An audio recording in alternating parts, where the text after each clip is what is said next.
Assalamualaikum warahmatullahi wabarakatuh. Kami dari kelompok 5 dengan saya Resendia Agita Chandra dengan NIM L0123116116 dan ada Rial Hasan Setiawan L01221141. Lalu ada Rifki Makarim L01231112. Kami di sini akan mempresentasikan kerja kami yang berjudul Jebleko.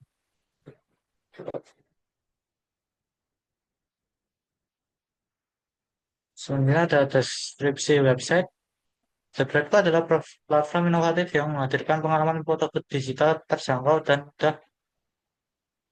Dengan memanfaatkan teknologi berbasis web, kami memungkinkan pengguna melakukan sesi foto langsung melalui perangkat mereka, dikustomisasi dengan filter, bingkai, hingga berbagai hasil secara instan ke media sosial. Jebretku dirancang untuk mempermudah dokumentasi momen spesial dengan yang modern dan fleksibel. Selanjutnya ada fiturnya, ada seperti photo booth, photo capture, login dan slip up, reward foto, download, share, dan kustomisasi foto seperti efek filter, tag, layout, dan timer. Selanjutnya ada alur penggunaannya sebagai user. Pertama menggunakan proses registrasi dengan memilih opsi daftar yang tersedia di pojok kanan atas situs web. Setelah melengkapi formulir pendaftaran, pengguna akan secara otomatis dialihkan kembali ke halaman utama. Untuk mengakses akun, pengguna menekan tombol masuk dan memasukkan kredensial seperti email dan kata sandi yang telah didaftarkan. Setelah berhasil masuk, pengguna mendapatkan akses penuh ke halaman dashboard dan fitur utama foto booth. Pengguna memilih menu foto booth untuk memulai sesi foto yang akan langsung mengaktifkan kamera pada pelengkap. Sambil gambar, pengguna dapat memanfaatkan fitur kustomisasi seperti timer untuk penundaan waktu, filter untuk efek visual, dan layout untuk mengatur tata letak. Tersiap dan lalu ada opsi reset semua untuk mereset foto, ambil ulang untuk mengganti foto saat ini, dan tombol selanjutnya untuk menambahkan foto baru dalam sesi yang sama. Setelah seluruh rangkaian foto dianggap selesai, pengguna memilih opsi simpan untuk menyimpan semua hasil sesi tersebut. Seluruh hasil foto yang telah disimpan dapat diakses dan dikelola kapan saja melalui halaman dashboard.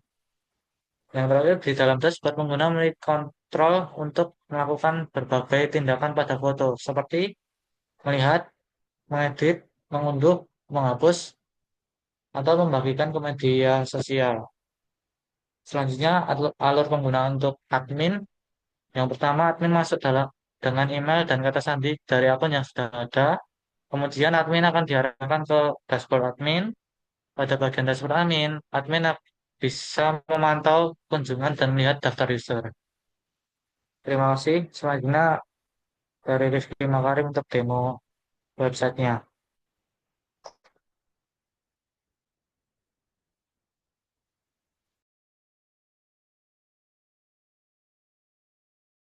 Oke, selanjutnya untuk demo websitenya, website Jebretku ini. Oke, di sini adalah bagian landing page-nya. Di bagian landing page ini kita ada beranda, kemudian ada fitur. Ini memaparkan apa aja fitur yang disajikan di aplikasi Jebretku ini. Kemudian ada bagian galeri, ya, ini adalah referensi dari aplikasi kami. Kemudian ada bagian fax atau kumpulan pertanyaan yang biasa diajukan oleh user. Oke, langsung saja kita mulai. Sebelum masuk ke aplikasi Jepretku ini, kita diharuskan untuk mendaftar terlebih dahulu. Mari kita daftar. Kemudian kita memasukkan nama kita, misalkan di sini Rifki Karim. Kemudian masukkan email kita. Oke, kemudian kata sandi. Kemudian mengonfirmasi kata sandi. Oke, setelah itu mengklik tombol daftar. Oke, setelah mendaftar, nih kita langsung masuk ke bagian dari aplikasi Jepretku ini, tepatnya di dashboard. Kemudian kita pilih saja ke bagian photo booth.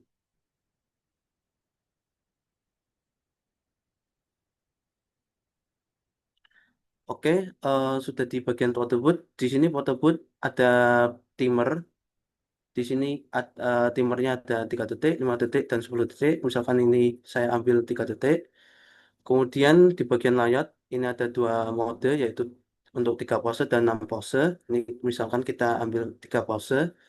Dan ini bagian filter yang akan kita gunakan setelah kita mengambil foto tersebut. Oke, untuk pertama, mari kita ambil foto.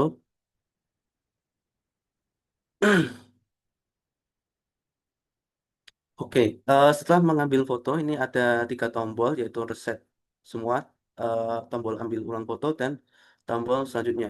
Oke, mari kita lanjut ke tombol selanjutnya.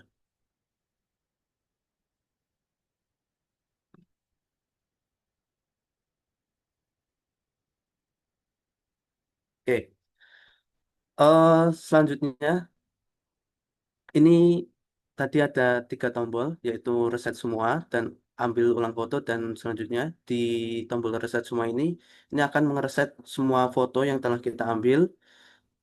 eh Kemudian untuk tombol ambil ulang foto ini akan mengeset foto yang baru saja kita ambil. Misalkan ini kita praktekkan.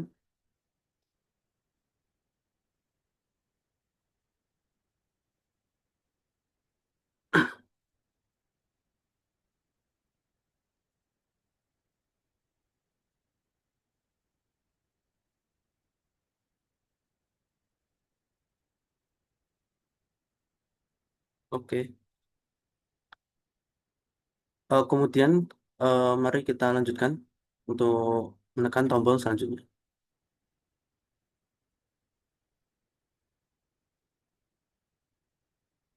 Oke.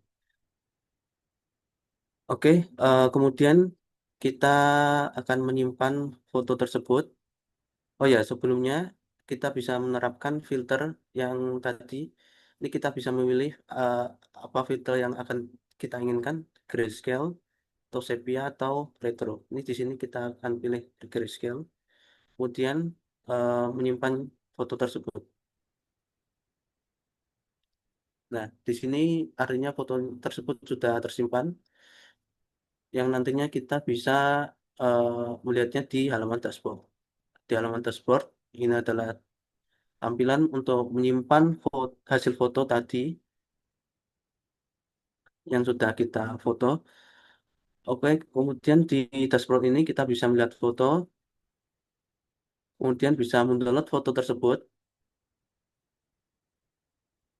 kemudian bisa mengedit judul foto tersebut, misalkan di sini foto pertama, kemudian menyimpannya, kemudian bisa membagikannya ke berbagai platform atau bisa ke WA atau Discord. Kemudian untuk fitur terakhir kita bisa menghapus foto tersebut. Oke. Oke, kemudian ke bagian profil.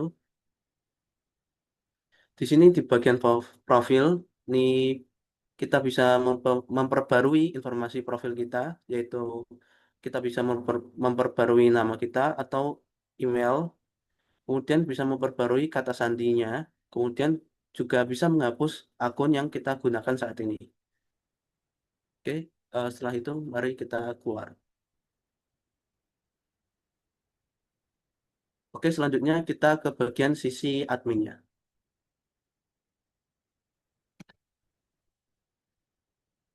Oke, sebelum masuk ke sisi admin, kita diharuskan untuk login terlebih dahulu menggunakan email admin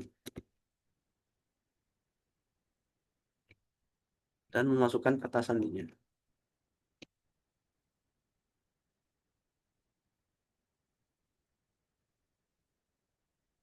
Oke, di bagian admin ini bisa kita lihat ya, ada informasi mengenai statistik login untuk harian dan untuk per bulan.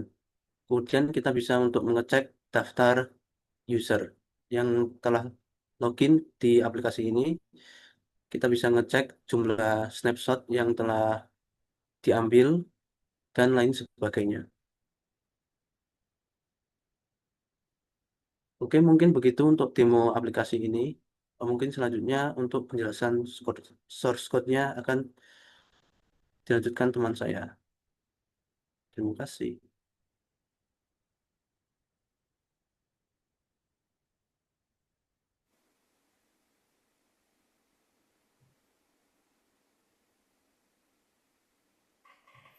Baik, selanjutnya untuk penjelasan tentang source code project JetBrains-ku. Yang pertama adalah di bagian saya akan menjelaskan bagian controller. Di sini terdapat controller untuk out yang mana ini adalah bawaan atau yang di-generate dari template out dari Laravel 12. Terdapat fungsi-fungsi untuk terkait out yang digunakan oleh user beserta pengaturan profil seperti verifikasi email, membuat password baru, mengupdate profil, dan lain-lain. Lalu selanjutnya adalah selanjutnya adalah source code untuk controller out admin yang berfungsi untuk autentikasi admin. Di sini terdapat menampilkan login form, lalu fungsi loginnya sendiri, dan logout. Di website kami memiliki dua model pengguna, yaitu admin dan user, di mana setiap model memiliki autentikasinya masing-masing. Di sini dipisahkan dengan out guard admin untuk admin dan out guard web untuk user biasa. Lalu ini adalah halaman dashboard controller untuk admin yang mana menampilkan halaman dashboard, lalu memberikan data terkait data login harian dan login bulanan. Lalu ada halaman login log controller, yaitu login log ini adalah sebuah model yang digunakan untuk menyimpan data login semua user yang nantinya akan digunakan untuk menampilkan jumlah login di halaman admin. Di login log ini hanya menyimpan user ID dan tanggalnya.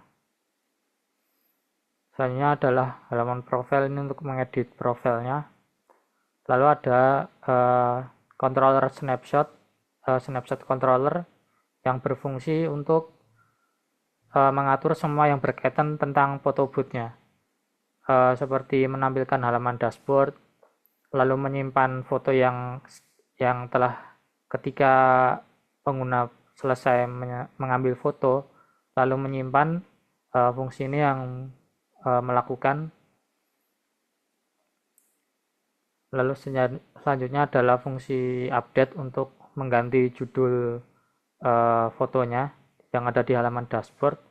Lalu ada fungsi untuk menghapus foto, ada fungsi untuk menampilkan image dan mendownload image, yang mana untuk show image dan download image hanya diperkenankan oleh user atau pemilik foto tersebut, jadi user lain tidak bisa mengakses. Selanjutnya ada listener untuk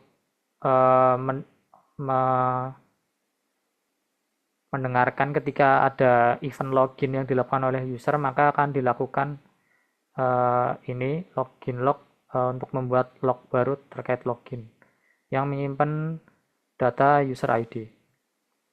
Selanjutnya ada model.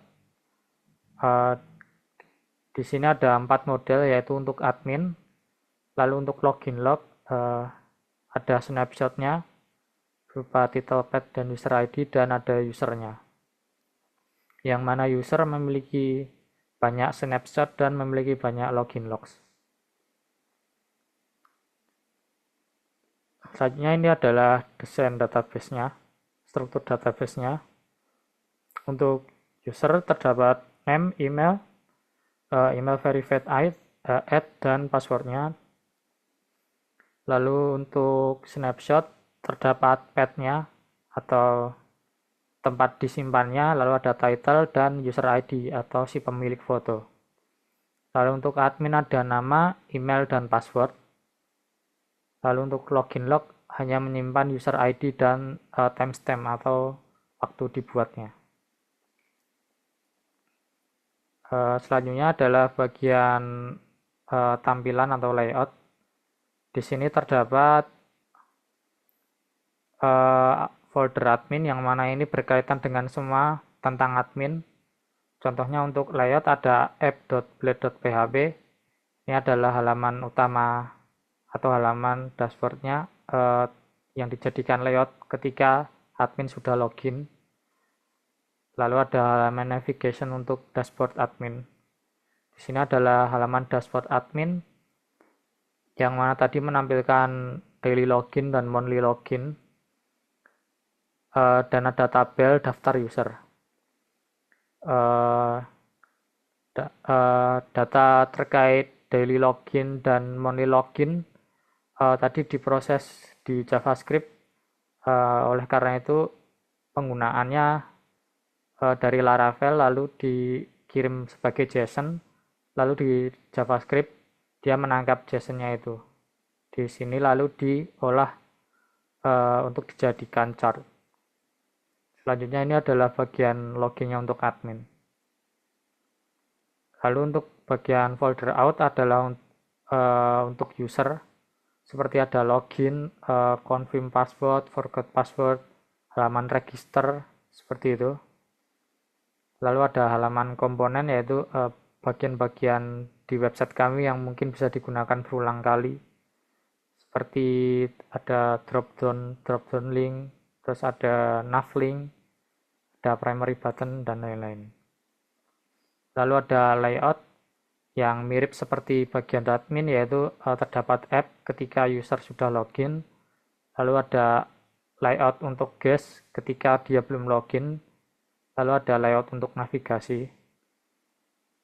Selanjutnya ini adalah bagian profil ketika user mengupdate profilnya. Lalu ini bagian dashboard pengguna ketika dia setelah login atau setelah mendaftar, dia akan diarahkan ke sini, yang mana ini menampilkan daftar foto yang telah diambil. Selanjutnya ada halaman photo booth. Ini adalah halaman utama yang berisi fitur mengambil foto. Di sini diatur seperti timer, layout, pilihan filter, lalu button-buttonnya, dan canvas. Canvas ini adalah tempat di mana untuk menampilkan foto yang telah diambil. Untuk canvas sendiri kami menggunakan Fabric.js untuk library untuk mengedit canvasnya. Lalu di sini ada layout, yaitu mengatur konfigurasi layout yang kami miliki. Di sini ada namanya, lalu ada ukuran, ada berapa posenya, lalu ada informasi terkait koordinat foto nanti yang akan ditempelkan di kanvas dan lebar tingginya untuk setiap foto, dan juga desain untuk setiap layoutnya seperti background, lalu teks dan posisi teksnya. Lalu di sini adalah variabel-variabel yang berguna untuk menampung, seperti menampung gambar, lalu men-tracking stepnya, step keberapa, lalu men-tracking state atau keadaan apa, capture atau sedang mereview foto, lalu ada variabel untuk timer dan layout yang dipilih. Lalu ini adalah konfigurasi kanvasnya atau inisialisasi kanvasnya. Lalu ini adalah bagian ketika semua konten, semua bagian DOM di load, maka akan dilakukan konfigurasi dasar seperti initialize layout, lalu menginisiasi layout sesuai dengan width-nya atau apakah dia dibuka melalui laptop atau dibuka melalui HP. Lalu menginisiasi kameranya untuk membuka kamera dan menampilkannya. Ini adalah fungsi untuk mendapatkan lebar dari device yang digunakan oleh pengguna, untuk membedakan apakah dia menggunakan laptop atau menggunakan HP. Yang mana ini berguna untuk mengatur scale gambar atau scale preview gambarnya. Karena ketika di laptop itu akan normal, tapi ketika di HP dia akan terlalu besar. Makanya ini perlu di scale dan diatur di sini. Lalu ada initialize layout, yaitu menginisiasi layout pertama kalinya. Juga di sini melakukan reset array capture image, mereset step dan mereset stepnya seperti di awal. Lalu melakukan apply button state agar buttonnya berubah sesuai dengan state capture, lalu lakukan stack and render agar bagian preview atau canvasnya ketika sebelumnya ada gambar dihapus lalu di reset menjadi kosong seperti awal semula. Lalu ada function resize, ada event listener untuk reset button, lalu ada bagian perform capture. Di sini adalah bagian ketika tombol capture dimulai, diklik, maka video yang jalan di websitenya itu frame-nya akan diambil, lalu disimpan menjadi data URL. Data URL-nya akan diubah menjadi fabric image yang nantinya akan taruh di capture image step keberapa, lalu akan di stack and render, yang mana ini akan menampilkan gambar yang telah diambil ke bagian kanvasnya, lalu mengubah state-nya menjadi evaluate, yang nantinya akan menampilkan tombol selanjutnya, tombol reset atau tombol ambil ulang. Selanjutnya adalah stack and render. Ini berguna untuk menampilkan gambar yang telah di capture ke kanvas atau bagian preview bagian kanannya. Lalu ada capture button event listener, mengecek apakah ada timernya. Jika tidak, langsung ambil capture. Jika ada timer, maka tunggu timernya. Ini adalah bagian untuk mengatur timer. Lalu ada bagian retake button, ada bagian next button dengan menambahkan stepnya. Sebagai penanda itu adalah foto keberapa. Lalu ada change state untuk mengubah state-nya dan merubah dan mengapply button state-nya. Di apply button state-nya ini mengatur kapan button-button yang ada di bawah kamera itu dihilangkan atau dimunculkan berdasarkan state evaluate atau capture.